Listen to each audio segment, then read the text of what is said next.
초콜릿은 달콤해 달콤해 달콤해 오렌지는 상큼해 상큼해 상큼해.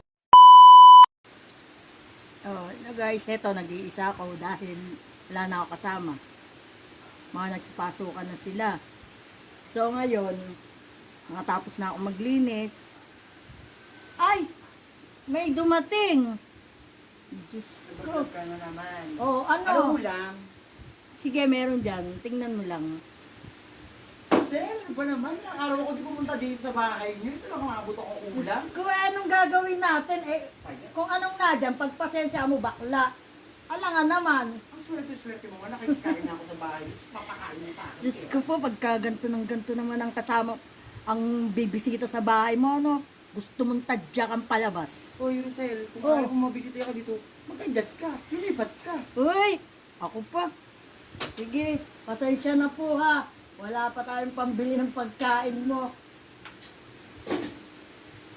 Kuha mo ka to, Rosel. Tsagan. Ang kapal talaga ng mukha, ano? Sharara. Ayos na lang. Ayan po siya. Sandok-sandok lang dito. Tapos para pansiga, akala mo, senyorita.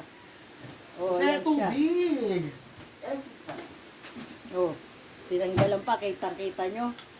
Kung ito ba naman ang papasok sa loob ng pamahay nyo, pagsisilbihan mo ba? Kumakain ako, Rosel. Doon ka nga muna sa labas. Bibigyan ka ito pabitira.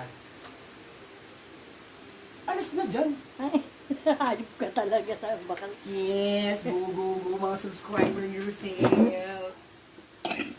Yan. Nikika pa ako dahil nabubwisit talaga ako. Pagka ganito ang bisita, pero kahit ganyan yan, love namin yan. Sige na guys, bye-bye.